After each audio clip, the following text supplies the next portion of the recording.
Coming up on this week's episode, my buddy Lorena Evans from brewersfriend.com joins me as we talk about using blueberry in a beer, fixing an overly foamy kegged beer, and also some hop substitutions from Saaz to Magnum. So stick around.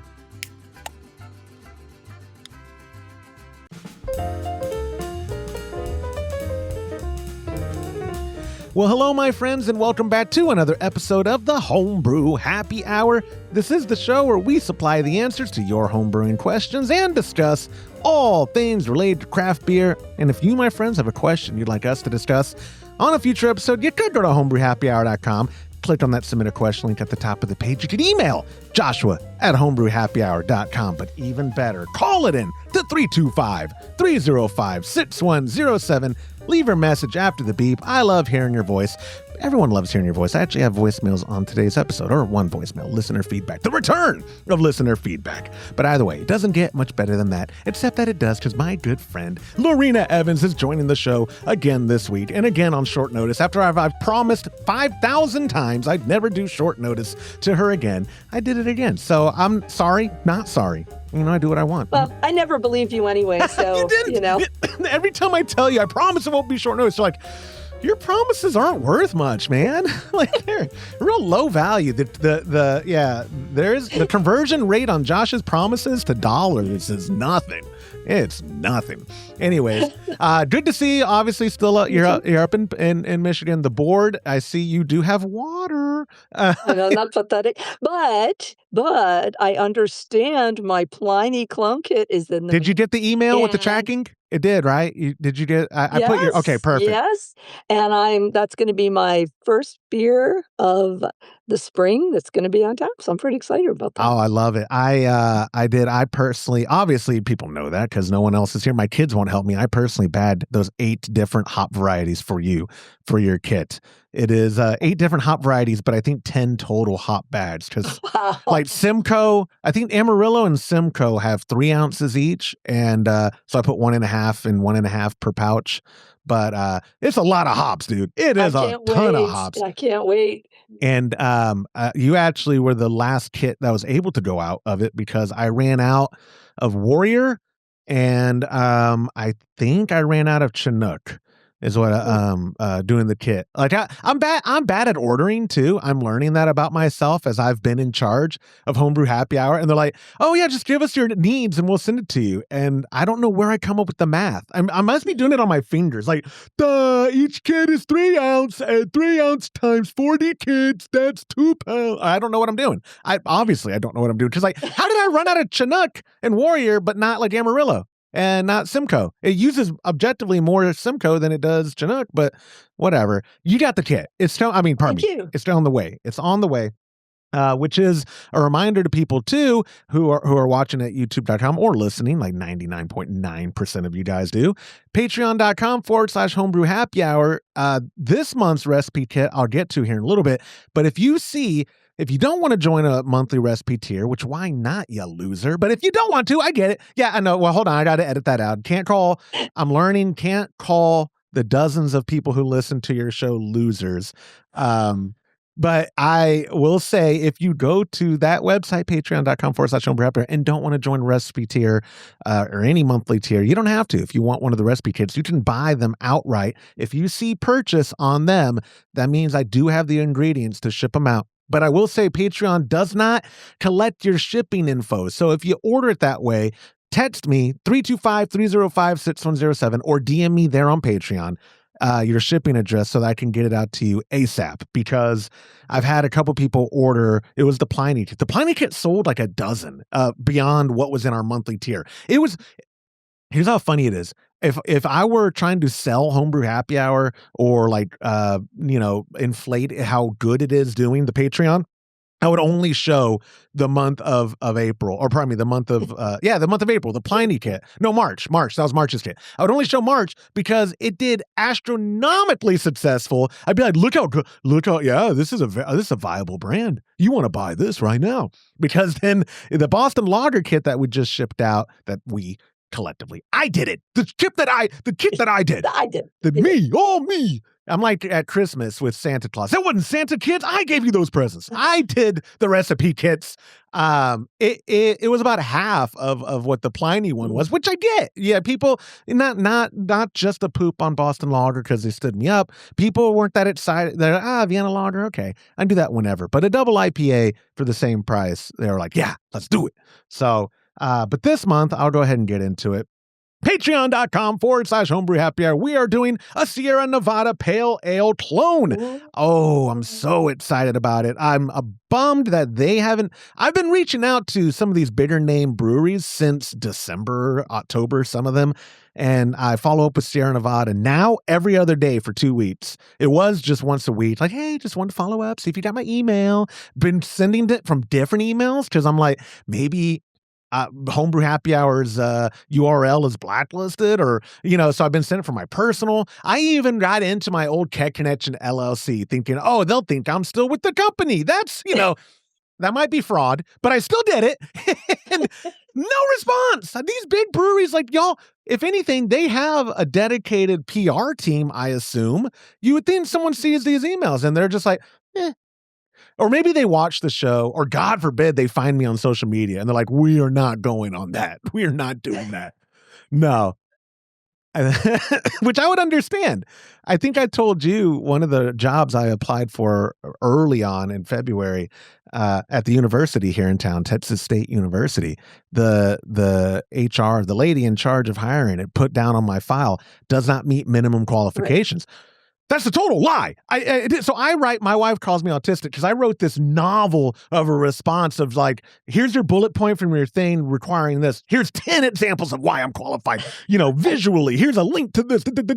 My wife was like, they're not going to hire you for sure now. But my point was, don't lie to me. Just tell me you found me online and we wouldn't be a good fit. I wouldn't work well in academia. I did it. But don't tell me I'm not qualified. How dare you? That is intellectually dishonest. Just say, we don't like you. You come across the wrong way. I'm not a middle of the road guy. People like me or they don't. I've accepted that since my father told me that when I was 7 years old. Okay. Wait, is it your mom or your dad that likes you then? Well, no, it varies. Sometimes we're recording this on Cinco de Mayo, so it's my mom today. Hey, I don't know if you're celebrating Cinco de Mayo, Lorena, but I started off with the most white dish at a Mexican restaurant possible. I get a vegetable omelet with bacon and avocado. How very Mexican of you. Well, you want to see? Let me show you real quick. This is a reason for people to go to youtube.com/Homebrew Happy Hour. What I was going to greet you with whenever I started the show, let me put the headphones down. I have my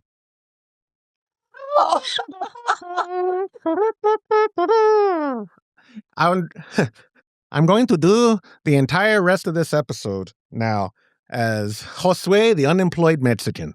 I had a mustache. I don't remember where the fake mustache went, but my mom is not going to like this outfit at all. I would like. I can't believe how good you do that. Yeah, I'd like to do the podcast now but I have been drinking too much, Lorena. Okay. I got to clarify before people start getting pissed and writing 1-star reviews. My mom's Mexican. I can do that. She's Mexican. I can make that joke. I can do this voice. I can. But Mama still won't laugh. No, she doesn't watch this. She doesn't watch this garbage. My dad might show her now and be like, oh, look at this part with your son. It's Cinco de Mayo. Yeah, I got to dress the part. Got to do something. Anyway, back on topipic. I apologize. Okay. Last week. Let's talk about beer. Last week, I did the show by myself and I was terrified. Oh, no, it's only going to be 20 minutes. No one, not even you were there to attempt to rein me in. And it was like an hour and 15-minute long of me just Oh, good question. Let me, chat GPT on this screen so people think I know what I'm saying. Oh, I was saying out loud the M mark that people I was like, well, that's a great point, M mark. You are yeah. No, I'm kidding. I do I the know you are. yeah. After patreon.com/homebrew happy hour. Get that Yes, Sierra sorry. Nevada Pale Ale. I sincerely hope I get the interview. If I don't, it's okay. I don't have anything bad to say about Sierra Nevada, and the Pale Ale is an OG. Like that, when people Yeah. think of like I said, when they think of double IPA, obviously they think of Russian River, they think of Vinny, and when they think of original West Coast pales, it's Sierra Nevada. That's It is. and Straight up. it's I don't have you ever brewed a clone of their Oh, pale? yeah. Yeah, I'm Oh, sure. yeah.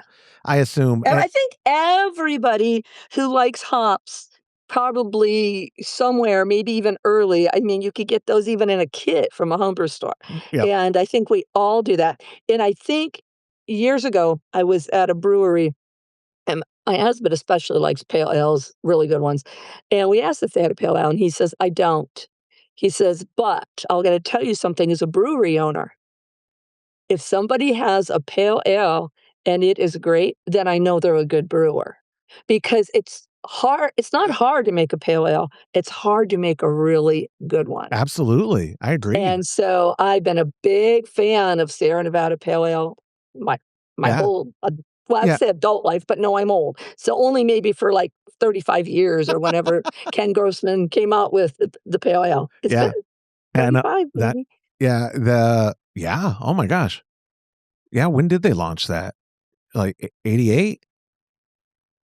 That long ago? Or yeah, I what mean, yeah. it's Almost been my a entire while. life. You're aging better than me. I mean, when I tell people I'm 40, they're like, "Bro, you've been 40 for a decade. What are you talking about?" I'm like, "No, I'm really only 40.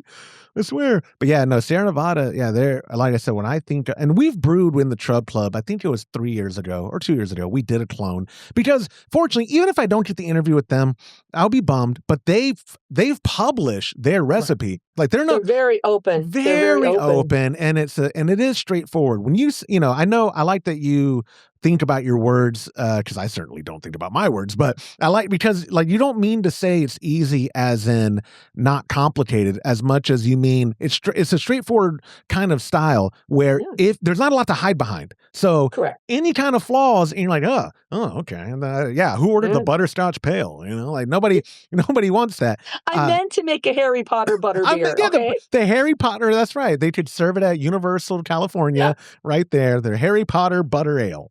But it is, yeah, it's a kit I'm looking forward to. The only other bit of good. small talk I had, and I don't think you're going. I'm on the fence, and that has to do with potential employment opportunities. But HomebrewCon is back. I don't know if you saw that.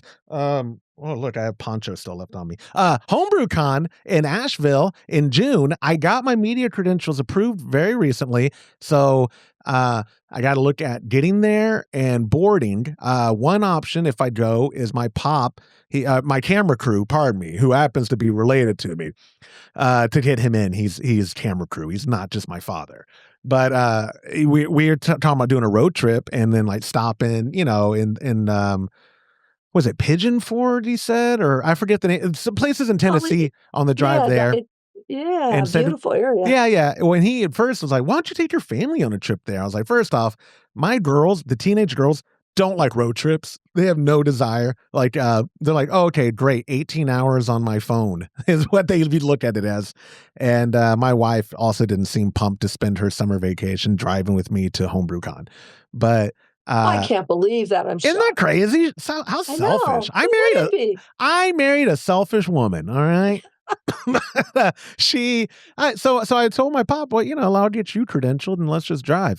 But again, that will depend on, I actually had an interview last week and I have a second stage interview and I'm learning now. I haven't had to have a job application filled out in 18 years.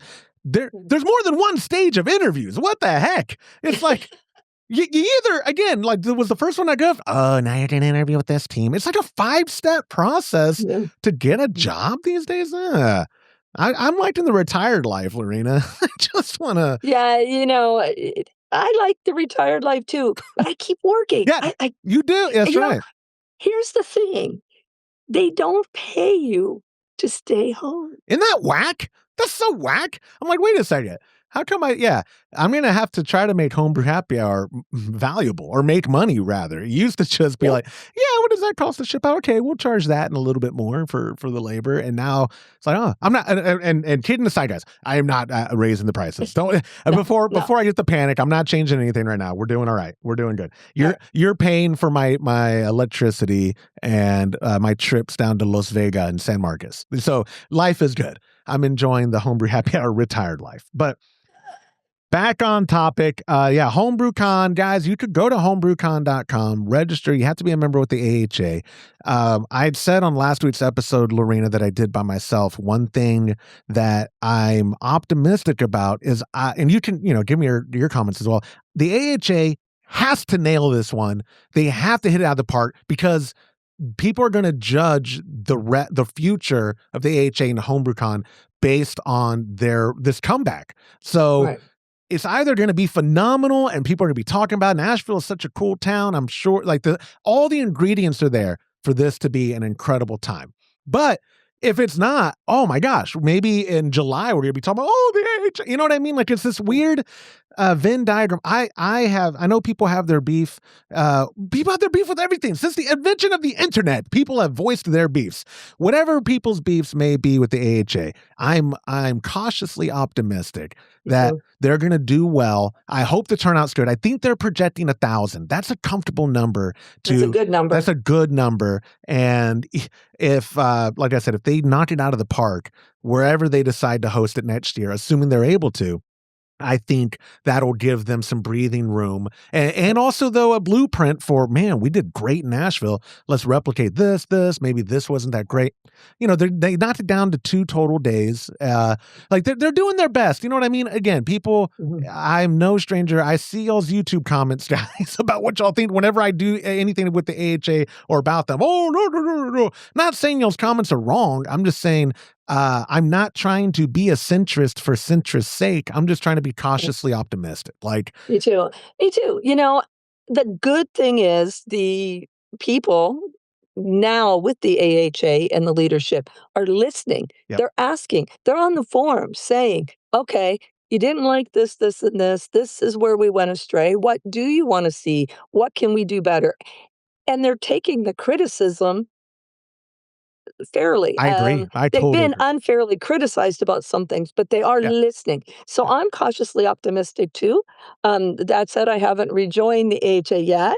I was a member for, I don't know, about 15 years or Yeah. so, I think. Yeah. But yeah, I'm not able to go this year. It did not come up suddenly. I knew it was in the works, but it still feels like it came up really suddenly, and Yeah. it's not in the budget for this month. I have a grandchild on the way about the same time, so I'll be going to Oh, visit them. that's a much better excuse than I'm just cheap. I mean, that was my excuse, is I'm just Yeah. cheap. It's pretty cheap for me to fly to Norfolk rather than to go to HomebrewCon. Although Asheville and HomebrewCon, what a great combo. I know. That's what I'm saying. That's why I'm cautiously optimistic. If they would have picked, I'm not even going to say a city because I'm going to get bad. Like, I'll crap where I eat, right? Oh, San Antonio. Ooh, that's where CBC is next year too. So I shouldn't crap on it. There's whatever, Comanche, Texas is HomebrewCon. Then people will be like, oh God. Okay. What do we there? fly into Abilene Regional and then drive? But Asheville was like probably the best choice that they could have made for their comeback. San Diego would be a close second for me, just because of the history of that area of California. Or they could have gone more northern, right? If they could have done something, like I said, like Sacramento. Well, no, Sacramento's not really like wherever Russian River is at. Just anywhere in California they could have picked, and I would have been happy with too, because that would have been. Asheville is probably, though, the best choice they could have come up with. But I agree. anyways, my friends, if you're watching and you have feedback, if you're watching at youtube.com/Homebrew Happy Hour and have any feedback, why don't you just leave it in the comments below? It helps the algorithm, and I actually do care what you think. Much like the AHA, I take it into consideration. If in fact, more so, I was the original take stuff into consideration. I obsess over people's comments, and they're like, oh my God, Josh, you had nose hair less. No, I didn't. No. This episode is brought to you by Cellar Science. For years, homebrewers have been told they have to choose. Do you want the quality of liquid yeast or the convenience of dry?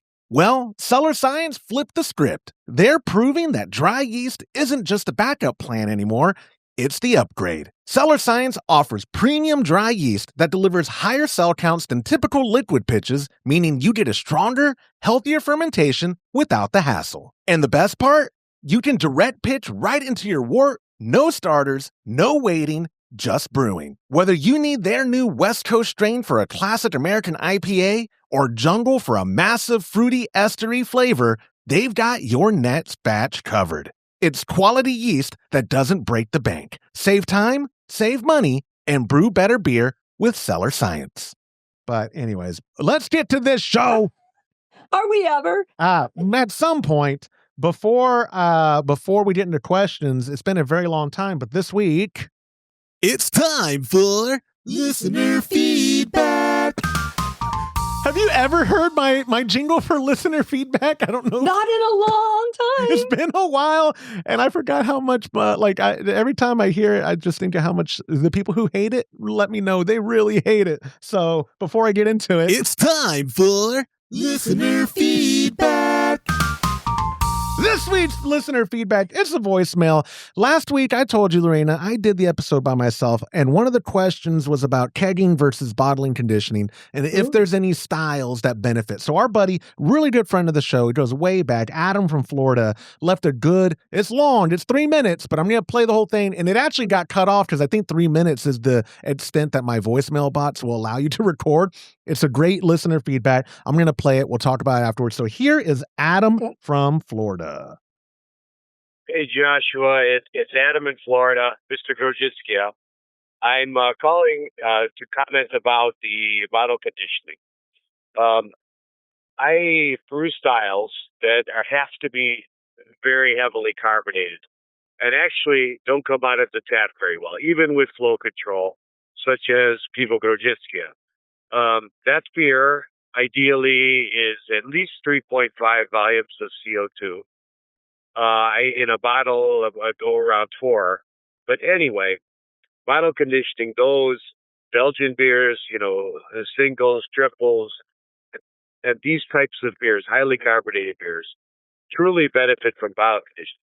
Now, the problem, in my opinion, that you got from bottle bombs is usually with kits and things like this.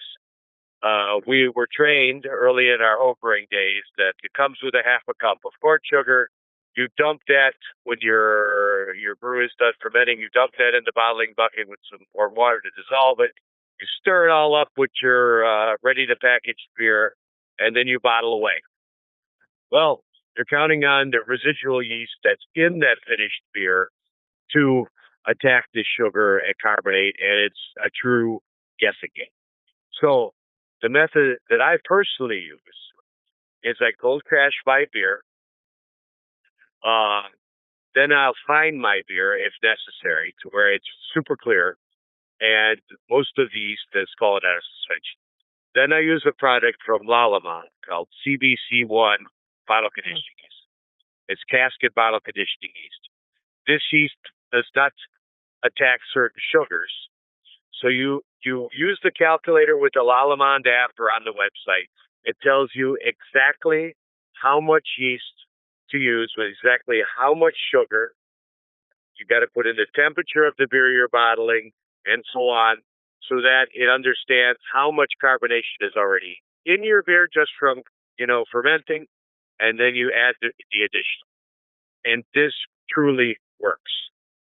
You'll nail it every time. But if you are bottling heavily carbonated beers, you have to have the appropriate bottles. So if you're drinking Duvel or something like that, save those bottles, rinse them out right away, soak them in some powdered brew wash first, clean them good, then use Star Set or something like that where you rinse them out real good and let them air dry, and you should be fine.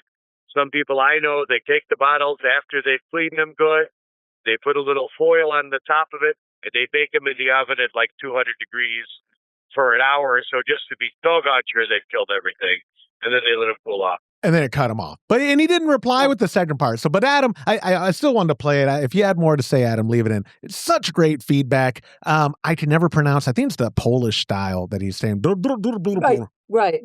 I don't know what it is, but I knew someone would call or write in about John, because I had said I'm confident there's some styles, Belgians or whatever, that benefit from bottle conditioning. Yeah, I think some Czech beers and Belgians especially are noted for their very high carbonation, almost champagne-like. And so he had some really, really great tips. Absolutely. Yeah. And if you, my friends, have some great tips or feedback or a question, call it in to 325-305-6107. Love hearing your voice. And just remember, 3 minutes, it must be the cutoff. He had actual useful information. When I talk for 3 minutes straight, people are like hitting the on YouTube, the fast forward by 10 seconds button. In 10 seconds. Oh my God, he's still talking. 10 seconds. Oh my God, Josh is still talking. But yeah, Adam, thank you so much for that. And again, guys, the whole premise of this show is not that I know everything, especially when I do solo episodes. I was very clear that, and there were questions too. I was supposed to have someone else on, but he had to postpone. No big deal. Life happens. But I was like, oh, thank God I picked questions, like the questions that were already there, because this was a half hour before we were set to record together. Oh, I can't make it. And I was like, oh, do I cancel this week? No, I canceled 2 weeks ago. Okay, I'll do it. What are the questions again? Oh, okay, I could do that. I could do it. But the first answer for this one was basically keg, everything. Okay, moving on. But our first question for this week, before I get to it, we have the Gong of Questions. And the Gong of Questions bring us to an email from Jim K. And he just wrote in, "Hi, Joshua. A homebrew competition will be taking place near me later this year for blueberry beer. They're okay with beer using blueberry extract, blueberry puree, frozen blueberries, or blueberry concentrate. I was going to use Oregon brand puree, but it is no longer available in the 3-pound size that homebrew shops used to have. I liked Oregon because their puree was aseptic. Unfortunately, there is no FDA standard for puree, so if I purchase another brand, it could be full of sugar and water in addition to the blueberries, and it could also harbor bacteria. Any ideas for using frozen blueberries? Oh. Should I heat them to 160 to pasteurize them? Do I need to use pectic enzyme? I'm thinking blueberry extract would taste a bit phony, but maybe a small amount in conjunction with real fruit. What about concentrate? I don't hear many people going that route. I live in rural Wisconsin, not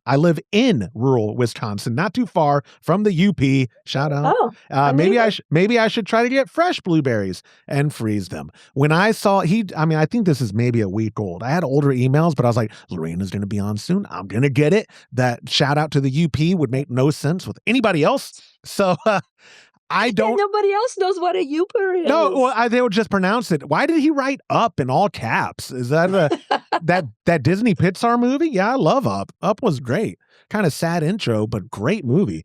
Do you have what is the extent of your knowledge using fruit? I know that you are a technical writer on fermentations of all kinds of food and all that. Fruit is a food, but do you use it in your beer frequently? And do you have any tips for our buddy Jim?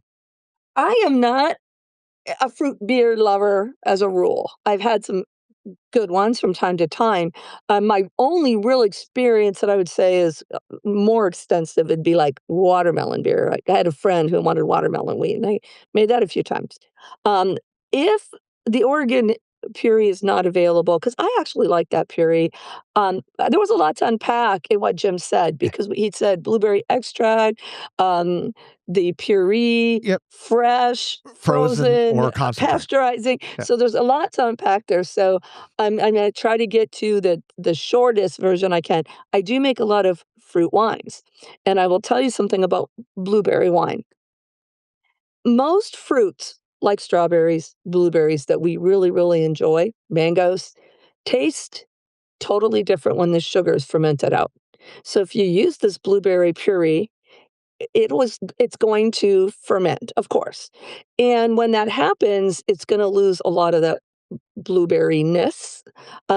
You can compensate for that by adding maybe a little lactose or some non-fermentable sugars to it. One thing I saw, and he said he could use extract, puree, frozen, or concentrate. Correct. But I recently saw, I've been making fizzy water, obviously, and putting a little packet of the crystallized lemon in it, which is crystallized lemon. There's a blueberry crystallized thing that, I know More Beer, I think it's More Beer or Northern Brewers, somebody sells it. I've not tried that, but that could be one way to go to get the blueberryness in there without having to deal with fruit. But you can buy frozen blueberries at the store, or you can freeze your own fresh. There's a couple things. He did mention making it sanitary. You can do that. I use Camden to sanitize Mm. my fruit. But yeah, you can pasteurize it at 116. You don't want to go or 160. You don't want to go too high because you don't want a cooked fruit flavor. The difference between a fresh apple and apple pie is the cooked fruit. So you could go a lot of different ways with that. I probably, before the competition, might buy some of that crystallized blueberry, put it in some wine, and it's not expensive. It's like $5, and see what it Yeah. tastes like. And if it tastes more real than the blueberry extract. Some extracts are probably pretty good, but I don't know of one, that I would Totally. use. No, totally. Yeah. But I would consider I do not like sweet beer, but I would think if you're doing a fruit beer and you lose that blueberryness, you might wanna add a little lactose too. Um, I have used fresh fruit in a lot of wines and in some of my beers, and that's okay. It just you have a lot of solids, so you're gonna wanna use a bag and extract the juice from them, um, or ferment it in the bag in the fermenter and then lift the bag because Well, otherwise racking would be a nightmare. I was about to Same with ask, burrito. what's the like? I've never used fruit ever. My dad calls me it all the time, but I've never used it for brewing. And so I have with kombucha at packaging is the most like when he's talking about, a blueberry beer, when you're doing a fruit beer, I assume the addition is in packaging. Is it in fermentation? Is that what's most common when you're using fruit to make a fruited beer? Yes and no, Oh, because the deal is you don't want bottle bombs. If you're sending this to a competition, oh yeah. you're gonna need stuff fermented out. Yep. If you're gonna keg it and keep it cold, cold, cold and drink it, yeah, you can add it later for sweetness, but that's why I mentioned the lactose. I'm assuming Good that the point. No, blueberries would ferment out, yes. Good point. um, yeah, and so then you're gonna wanna bring back some of that sweetness, and you can do that with wines. I actually taught a guy a couple of years ago to make wine. He had a bunch of peaches, and there's a reason I'm bringing this up with the blueberry beer, so bear with me for a minute. But he makes it for his wife. He does not drink wine, and, they came over Sunday and brought me 7 bottles of their fruit wines that they had made based on me just teaching them the basics of winemaking, giving them some equipment. Well, they sweeten all of their wines because a lot of fruit wines, they don't have to be sweet, sweet, but at least off dry. So he's actually become a bit of an expert in sweetening. And one of the things he mentioned is they stabilize, of course, wines because they don't have to be bubbly. Right. But one of the dangers with sweetening beer, fruit beer, or fruit wine is to go over sweet. So I would definitely consider, if I was Jim too, especially if you're gonna send this off to competition, Yeah. maybe doing some bench trials of the amount of sweetness you have to add. Maybe take little samples and add X amount of lactose to this one, X amount to that one, see which one you like better, and then sweeten it just a little bit less than what you love because and carbonation is going to bring in the carbonic acid, which is going to counteract some of the sweetness too. So there's a lot of it sounds simple. Blueberry beer. Just make a pale ale or a cream ale and throw some blueberries in it. It's really there is a lot more to think about here.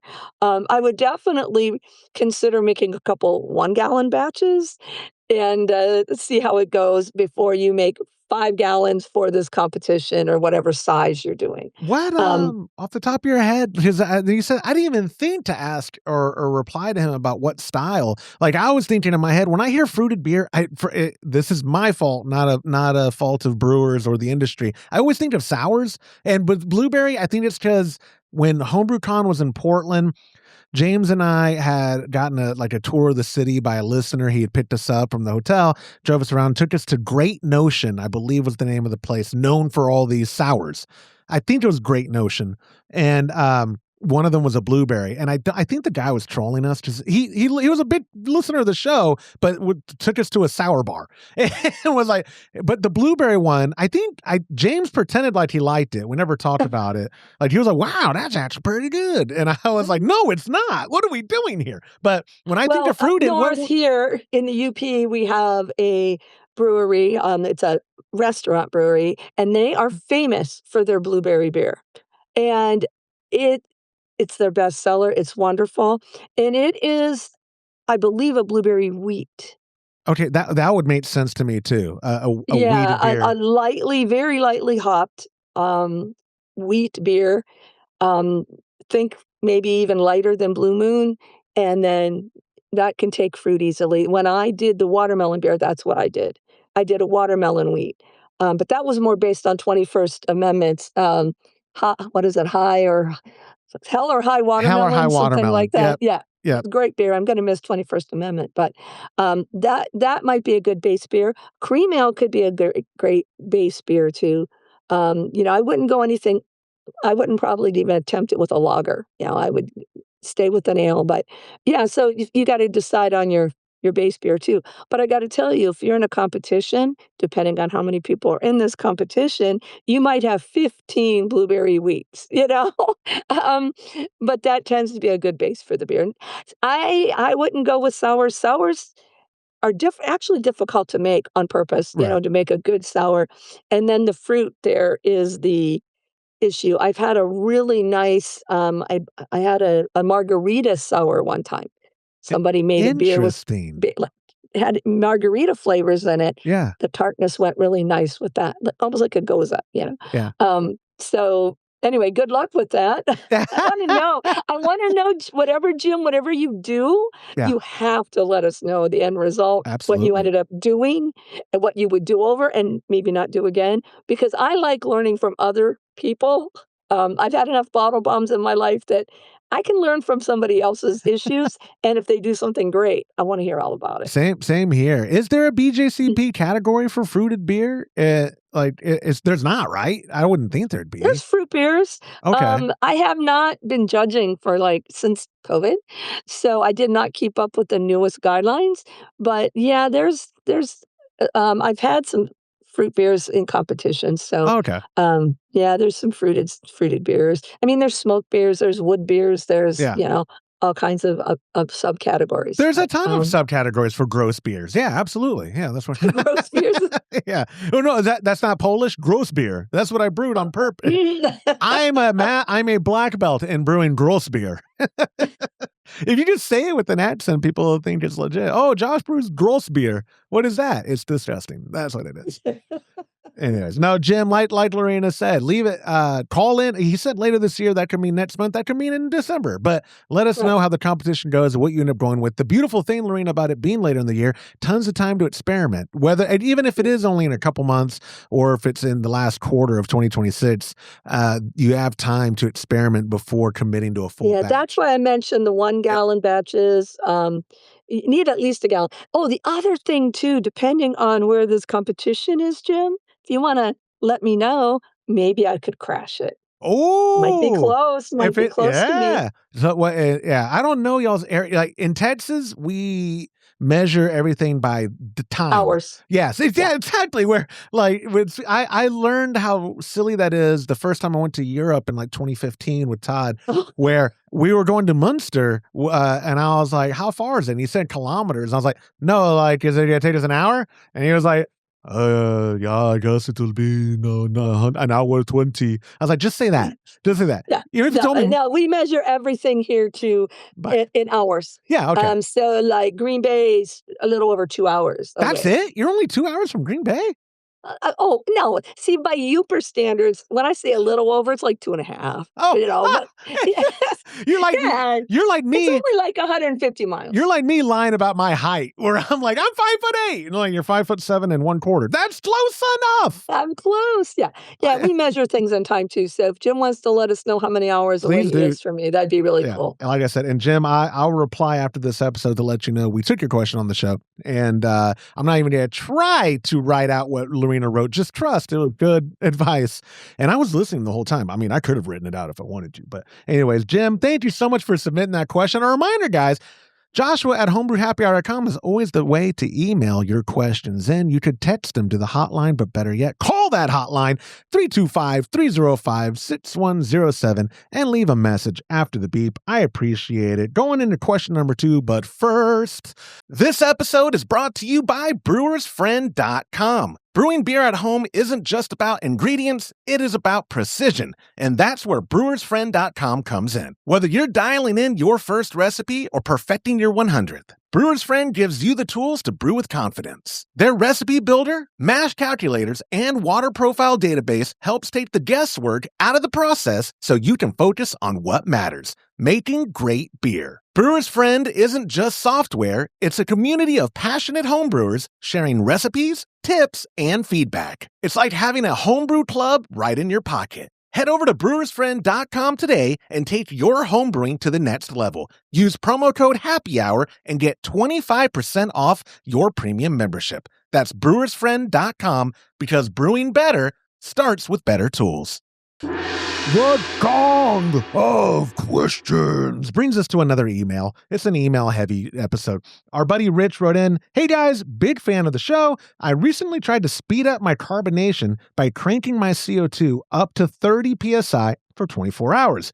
I dialed it back to serving pressure the next day, but now all I'm getting is a glass full of foam. I tried venting the keg, but it just seems to keep foaming up. Is my beer ruined, or is there a way to degas without losing all the aroma?" He did follow up with a text to let me know he emailed it, and did say that it was a IPA, and so he was worried that if he completely purges it from CO2, all those, flame out and whirlpool additions, the aroma's gone, the dry hop stuff is all gone. You've been kegging for a long time. You've been brewing for a while, as is I. This is not a rookie mistake. This happens to the best of us at any given time. That's why I'm a huge fan of the set and forget. I just leave it in my teaser at serving pressure. And because I'm not in a rush to drink any given beer that I've packaged, if I don't come to it for a couple weeks, fantastic. It's at where I want it to be anyways, and it's not going to be any more. The violent rocking at 30 psi for minutes or whatever is the instant gratification choice. But for me, I don't need the instant gratification because I'm never trying to drink it right then. What do you have to say to help Rich troubleshoot like a keg full of foam? And should he be worried about that aroma being gone? That's a great question. I sometimes will turn mine up to 30 psi for 24 or 36 hours. But it has so much, balancing lines is never real simple anyway. And anybody who knows anything about draft beer will tell you that. For example, I have water on tap right now, and I believe I have it at 30 psi, but I have 20 feet of line so that we don't get an explosion, right? So that could be, and he didn't say anything about his lines, but one of his problems could be restriction. Bigger because of the restriction, Yeah. right? If he has, say, 4-foot lines, it's going to take a long time for that to equalize. If you can, so what I always suggest to people, if you want to keep it simple, and not math, 1 foot of 3/16 beer line for every 1 psi on your regulator. So if you're at it, normally run at 10 psi for a 2.4 or 2.2, I run 10 to about 12 psi because I do a lot of like IPAs. I think I'm like at 2.5. Yeah. So I have 12 feet of lines, sometimes longer, because you can always cut them shorter, but you can't cut them longer. So maybe he has short lines, which is making it even a problem, or a picnic tap or something. So a couple things. Yeah, vent the keg. There's not much else you can do. because once all that CO2 is in there, it's going to try to equalize, and it's going to keep equalizing by pouring out foam. So unfortunately, yeah, you could probably lose some of the aroma. I would say another thing to do, turn the gas off, of course, open that valve and maybe even kind of prop it open a little bit and let it off gas some more. But then you might be undercarbed and have to start the whole thing again. You also didn't mention the temperature. 30 psi at 60 degrees is not overcarbed. Nothing. Yep. But at 39 degrees, it's going to be grossly overcarbed. So you got a lot of things going on there. No, the beer's not ruined. I mean, that was one of his questions. Rich said, "Is my beer ruined?" No, it's hard to kill your beer, thank goodness. But yeah, you're probably going to have to turn off the gas and just keep either pulling the pressure relief valve whenever you think about it, or live with a bucket of foam for a while. Try longer lines, especially if you've got a picnic tap and it's easy to do, or even if it's on your kegerator. If you can run 12 feet of line and a picnic tap temporarily, that will help minimize the foaming, so at least you'll have drinkable beer until it does equalize. Absolutely. And I've troubleshooted at the barn with Todd before. We let the keg, so we purged it and let it warm up to room temp. And that, I won't say it was instantly resolved, but man, that made a huge impact, more immediate than anything else that we had thought to do when it's happened before. See, I don't know that I would have thought of that, although Yeah. you know the science behind it. CO2 dissolves more readily in cold liquids. So a warm liquid, and then you vented the keg, correct. and Yep. there it went. Yeah, correct. Good idea. Great idea. If you can do that, Rich, that would be great. Yeah, and Todd's not here, so it was my idea. I was like, Todd was like, "Duh, how to get pressure from the keg?" I said, "Listen here, caveman. We're gonna take the keg out, and I was Chat GPTing before that was even a thing, because this was probably 10 years ago. That's how smart I am. You know what? I am going to text Todd as soon as we get off here and ask him his side of the story. Me too. I'll text him. He actually, last time you were on and we were talking about the distance, like something distance wise, like for me to you or for me to Asheville. I forgot what we were talking about last time you were on. And he was like, "I had to laugh, dude, you're bad at math and geography." And I was like, "Yeah, it's true. I am." But also too, I'll say this to add to Rich's thing, not obviously I don't benefit any more monetarily from this. One of my favorite perennial top 5, easily top 10, but certainly is usually in the top 5 piece of gear. And I should have brought it in my office if I had properly planned, the CM Becker event faucet, the flow control. Where Todd likes to force carb at the 30 to 35, shaking it. I say shaking it. He's rocking it. It's not a real shake. Rocking it, and then he is able to test with that 35 still on, because he has this basically it's to upgrade to the picnic tap. It has flow control on it, and he's able to just turn it way down so that he can taste the carbonation levels in real time and then put it up and put it at serving pressure or whatever. Where I would say, Rich, it is a $50 solution where the long tubing, long hose, and a picnic tap is going to be a fraction of that, because hose is cheap. Like that's one of the things I always tell people with draft systems. Like, Josh, I got a tower that's 10 years old. Can I just clean it and sanitize it? No, replace the lines. It's going to cost you like $4 in hose. Replace the lines, you sicko. Right. But yeah, so your option is much more budget friendly, getting more hose. And like you said, even if you put, hypothetically, if the restriction calculation only called for 12 feet of 3/16 line and you put 15 and it becomes a problem, you cut down. And if it's not even going to be a problem. It's going to take 2 more seconds to pour beer. That's true. No, absolutely. Yeah. Where people get annoyed is the amount of tubing, like the logistics of it in a tight space. But the end result is what you're going for. Like for me, I just want a good pour every time. My teaser at my home here is I'm only using event faucets. And so I'll open it up and pour from there. And if it's a little too foamy because I left the lid open and the beer's starting to warm up or whatever, I can just dial it down. And that's what resolved it for me. But if people don't want to, you don't have to spend money on flow control solutions. You can resolve it in easier, more affordable ways. And that's what I love about homebrewing. There's more than one way to skin a dead cat, as they would say, which I've said that before on the show. I don't know why people skin dead cats. Where is this coming from? What on earth were our ancestors doing? Skinning dead cats. But I think we got that figured out with Rich. If y'all are watching at youtube.com/Homebrew Happy Hour, a reminder, leave your comments below if you have any feedback for our buddy Rich, or the first question from Jim, or the listener feedback from Adam. Or maybe you'll have something to say after our last email. But before I get to that last email, it is time for... Today's show is brought to you by Hopsdirect.com. Grown in the esteemed Yakima Valley on the Peterball family farm, Hopsdirect.com offers the widest variety of hops available online at incredibly competitive pricing. It's simple. They grow hops, they sell hops, and they ship hops straight from their family-owned farm to your doorstep. Producing the highest quality hops is Hopsdirect.com's passion, and they're proud to be an independent grower in the craft beer industry. Go to hopsdirect.com right now and get what you need to make your brew day better. That's hopsdirect.com. Another gong of questions. If you notice I've been talking during the gong, it's because the processing I use for post-production editing has been taking gongs out, and I have to either reapply them in or they don't come back in at all. If I talk at all during the gong, the processing is like, oh no, that's important. We got to keep that in. So edit smarter, not harder, or I don't know. Anyway, our last question is another email. It's from our buddy Grant P. And he wrote, love the show. I'm looking at a recipe that calls for saws as a bittering addition, but I only have Magnum on hand. Since the alpha acid percentage on the Magnum is so much higher, 14% versus the saws at 3%, how do I do the math to make sure I don't turn my Pilsner into a bitter bomb? Is it as simple as using less, or does the quality of the bitterness change with the variety? I don't think Magnum would be the first thought for a substitute, but I understand his premise.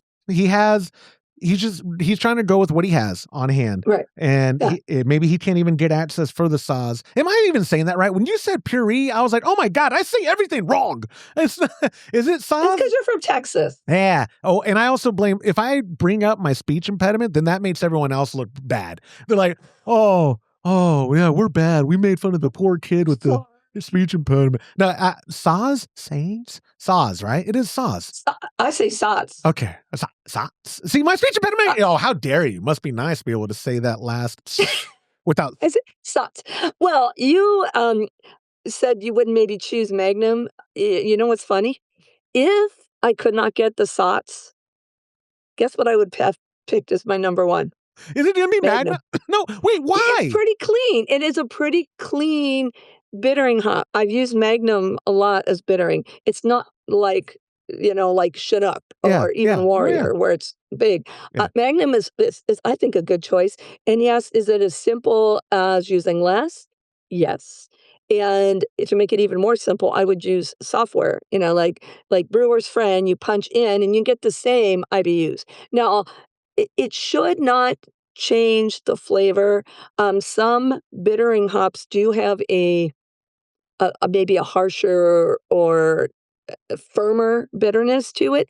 But we're talking about if you're subbing for sauce, you're talking about a tiny bit of Magnum, probably like a quarter ounce or something. So no, you won't notice the quality of the bitterness changing at all. And the good thing is Pilsner's, I'm assuming it's a German Pilsner, but maybe it's a Czech since they're using Sots. Yeah. They still have a pretty firm bitterness. They're not, the Czech Pils is a little bit softer bitterness as opposed to a German. But even so, I think you'd be very happy with that. I think just using whatever, if you're trying to get, 15 IBUs from that addition, just do the same with the Magnum. I want to say it was Laddick, our buddy Joe, who had told me like the two, because I remember one time doing a kit upstairs with them when we were running homebrewsupply.com, and he called the customer. And I think that I remember my memory. I can't tell you what I had for breakfast the other day, but I remember this thing that happened in 2018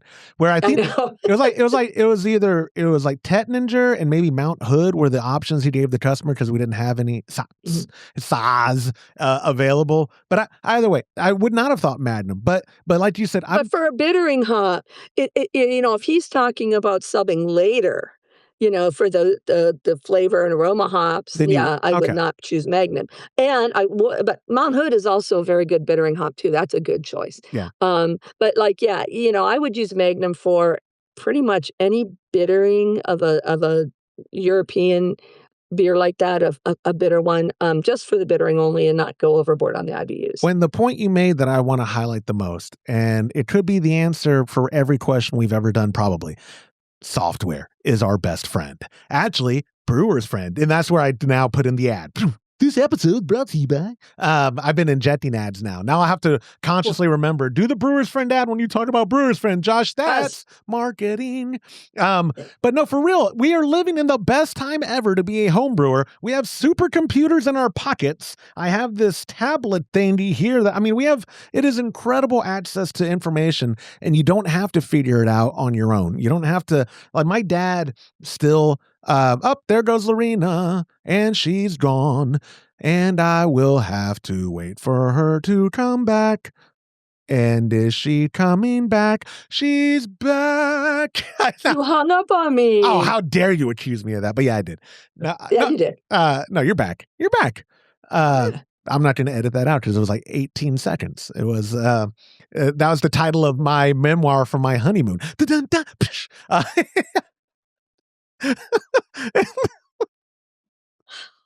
This episode is brought to you by Dragonfly Lady's 1-star review of the Homebrew Happy Hour from 2021. How do they get sponsors? You will never forget her for the rest of your life. Just what she looks like a Reddit mod, probably. How do they get sponsors? That's my Dragonfly Lady impression. Never met her. Sure, she's wonderful. Hey, Dragonfly Lady, if you're going to HomebrewCon, let's do a meetup. I have a feeling she's not, Josh. How else would she have? She's obviously a diehard. The super niche that it takes for someone to seek out a homebrewing podcast, she's probably a diehard homebrewer.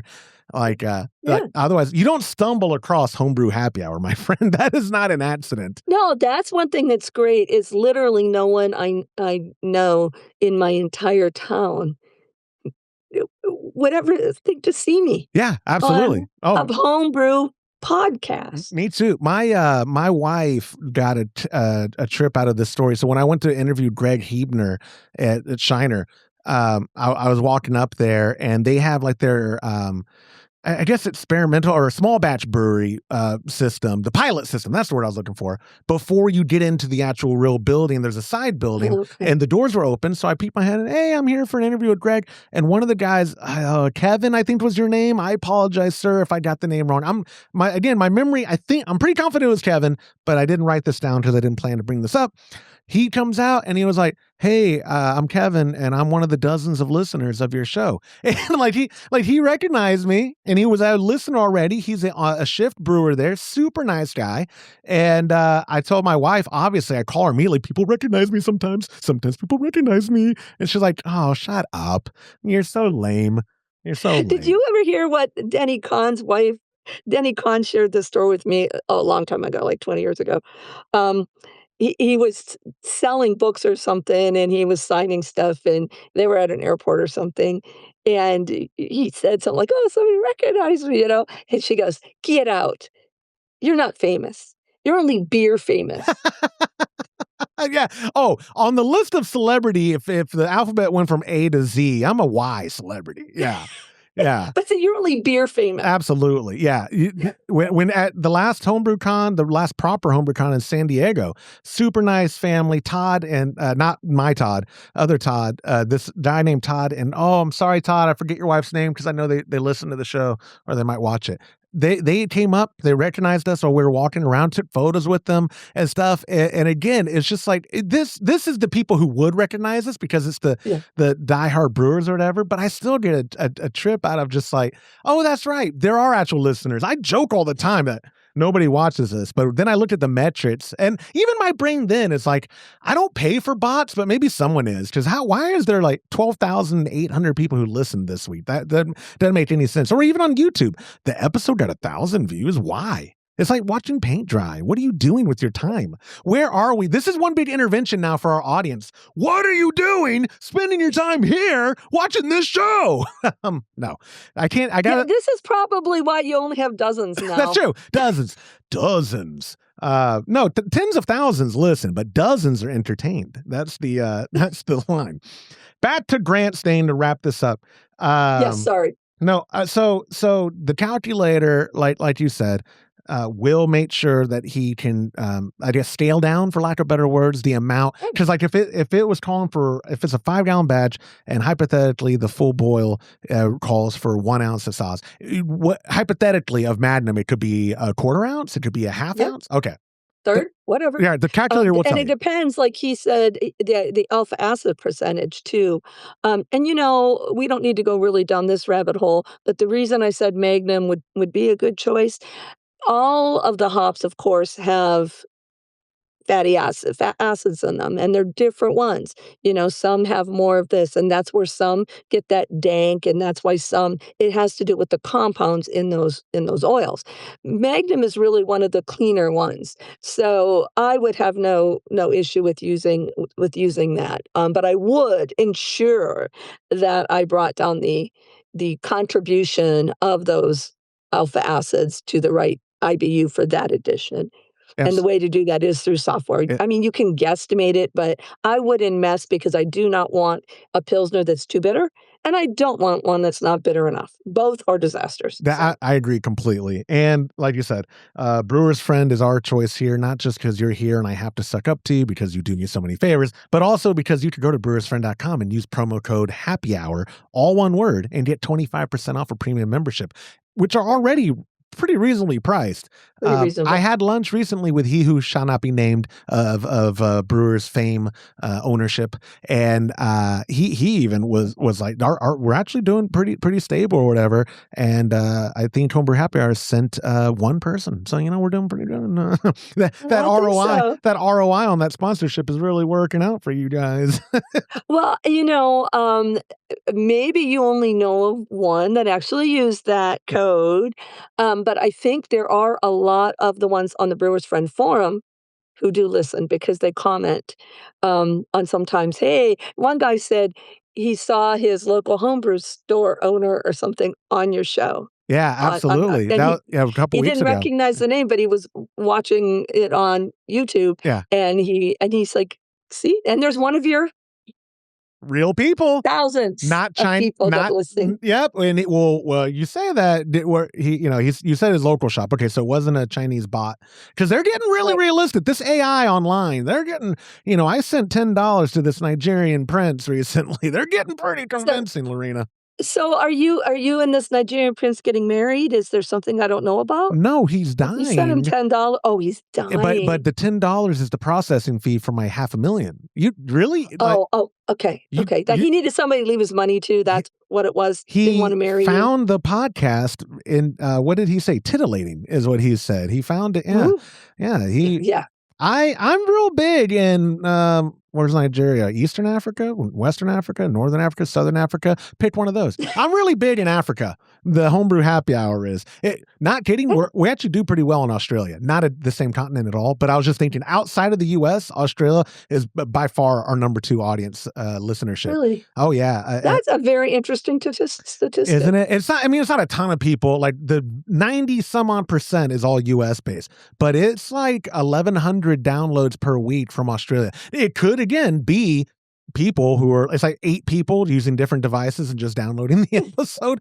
I don't know how online metrics work. That's why I'm bad at monetizing this show, because I don't know how it works. But anyways, I could digress and digress and digress. I've already taken up too much of your time. Grant, thank you so much for sending that. And the last reminder, guys, you could always, again, email like our 3 questions today to joshua@homebrewhappyhour.com. I'd love to take them on a future episode. You could text 325-305-6107, but even better, like our listener feedback voicemail from Adam, call in to that hotline, leave a voicemail. We love hearing your voice. And I know the voicemails for me, whether it's feedback or a question, adds a little bit more oomph to the show. I appreciate it, but not as much as I appreciate your time, Miss Lorena. And thank you, Josh. And I promise to not do a last minute ever again on you. I will never, ever ever do that again. How dare. I'm sure you won't. I would never do that to you again. You know what?